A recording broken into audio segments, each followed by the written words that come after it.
Hello everyone, I'm a network comrade. I welcome you all to subscribe, queens, peens, and everything in between. So let's get into it. We'll get time to get into it. Oh my god, like this episode, I'm forewarning you right now. Season 4, episode 5 of Dragula. I am living for this season so far. I am so enthralled in the journey and how some contestants are just pushing to just really build themselves up as well as their presence and performances within this challenge. And it's just, it's so refreshing to see. Just, you want more of this type of drag. You want more of it. So before I get into the video, I just want to state, I do lighthearted drag reviews in terms of Dragula in particular.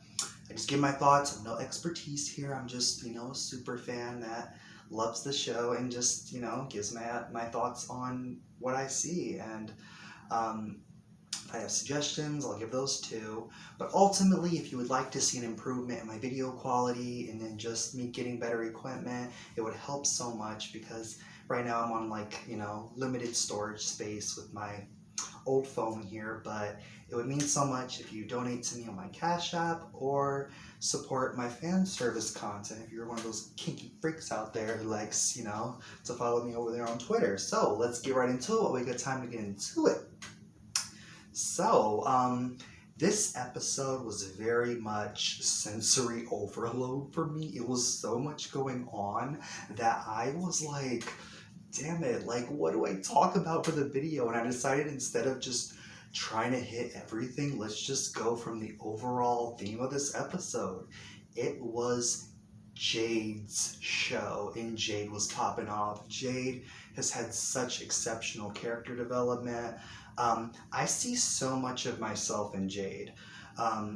You, as an introvert, you sort of regress when you see all these massive and well-defined personalities stealing the show. That very much happens to me often.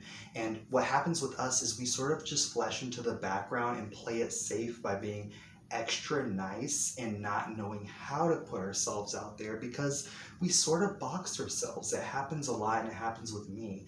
And I see it with Jade. We have a character to show. There's a lot to us, but it's overshadowed by massive extroverted personalities. And so to see Jade find her voice, to stand up against the bullying, against the injustice of both Sigourney and other things going on in the show was just very refreshing to see.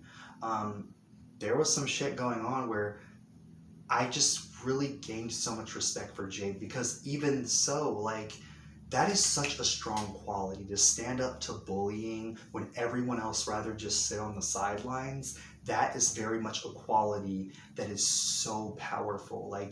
I cannot know shit about you, but the fact that you're standing up towards people gaining against someone is admirable. That is very respected. And so with that being said, Jade had moments where people can say, oh, she doesn't have the loudest personality, but we understand who Jade is. She's this happy character who just wants to have a good time, just has this simple, kind of straightforward execution to her performances, and that's just her. Jade can just be that. That's okay if she wants to be that, but she's not afraid to speak her mind and stand up to people talking shit, and she's not afraid to air it out, whatever. And I respect Jade for that. And there's this part of her that holds back, and she does a great job of keeping it right in between. But we're going to talk about the petty because she went all the way petty. But she did it in a way that was you were like, okay, girl, I see your little impish, your little sneaky little techniques, but I'm here for it and I'm living for it.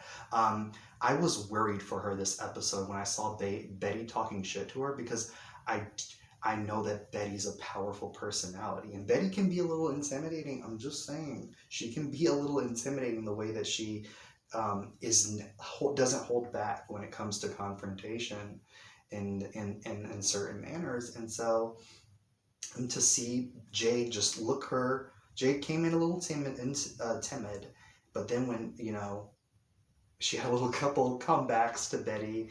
She then looks Betty directly in the eyes. They're like right next to each other, like they're face to face. It's like two queens, and it's like everyone's just shutting down and tuning in. And Dolly's the narrator. Can we get Dolly to narrate the season? Like he's just so casual and laid fucking back. Just there's nothing I can really do for this situation, but I think it's super petty. Like it's so much. So much that I'm living for this episode, and to see Jade stand up to Betty and just look her directly in the eyes and tell her like it is. She had Betty in the spot where even Betty was a little shooken up. Like it threw her the fuck off. Airing out stuff that happened behind the scenes. That's the Jade we want to see in a sense where she's just not afraid to stand up to others going at her or attacking her. Now, I personally loved the move that she pulled this episode where she decided, hey, here's the ghost ship challenge. They want us to find a key. I found the key. I'm gonna be civil here. No holding grudges. And then she goes to the competition and she shakes Betty to the core. Now, that I love Betty in the show, at least from what we've seen on the show. To see her do the 160, to play it like I'm going to just make myself safe, to you're up for extermination, bitch. It like rattled Betty. Like, I was so happy for Jade to just not be afraid to hold back punches. And I feel like part of that was just toning down some of the massive personalities in the room. So to see her really come out of her shell and just bring that energy was so refreshing to see. Jade is popping off, and that might just be the title of this video.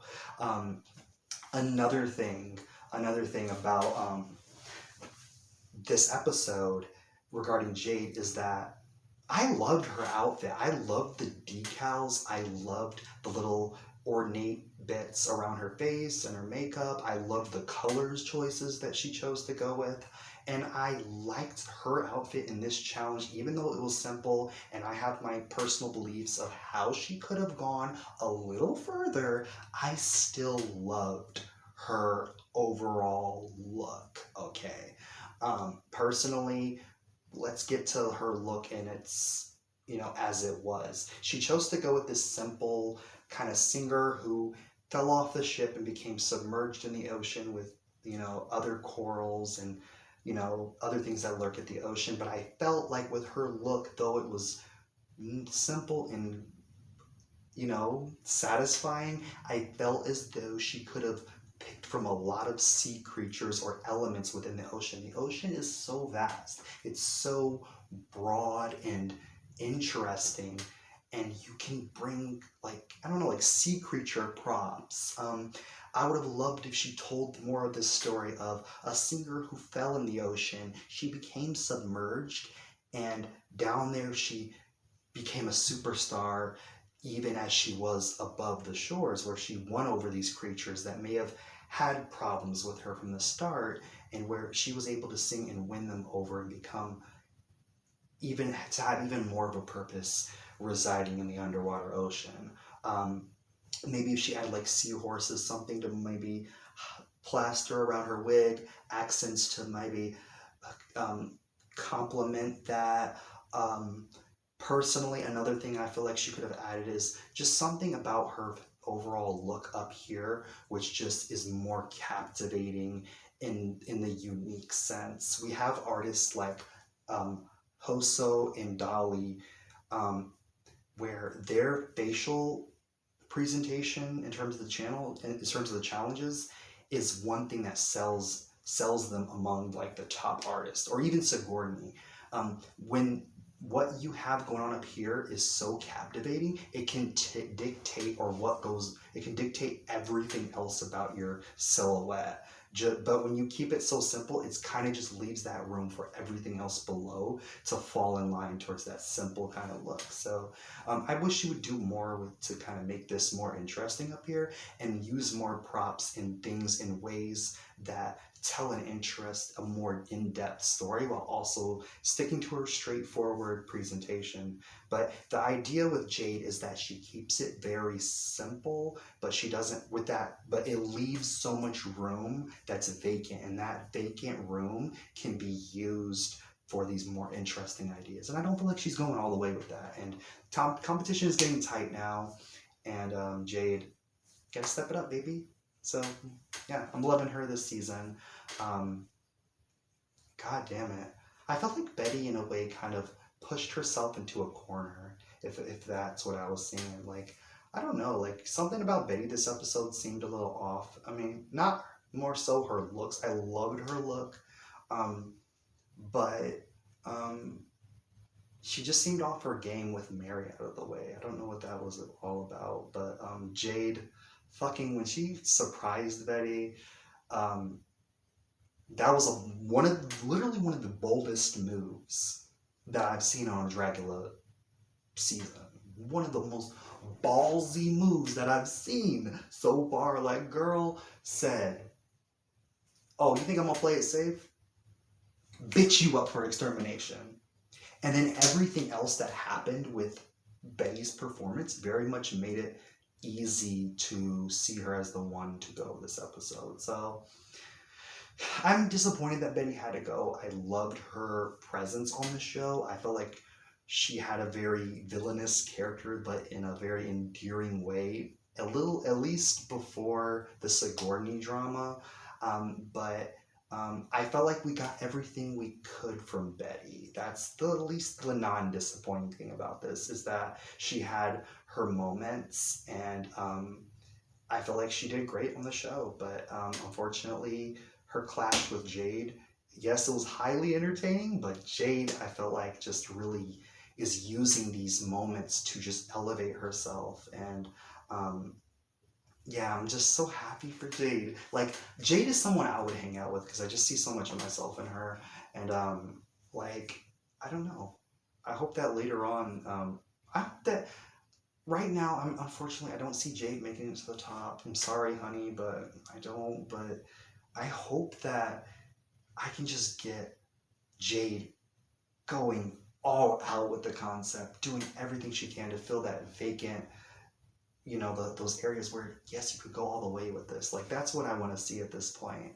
And if I can see that from Jade, I think that can save her from the next challenge. Currently, Sigourney and Dolly and Sigourney and Dolly are like the top two ones to look out for.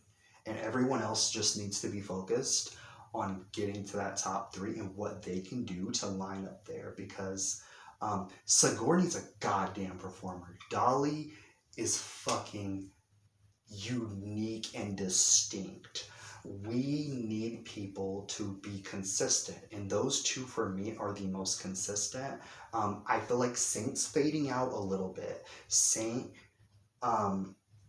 is fading into the background a little bit. Hoso, oh my god, Hoso. I saw Hoso pipe up a little bit. I want Hoso to stay. Her drag is so unique.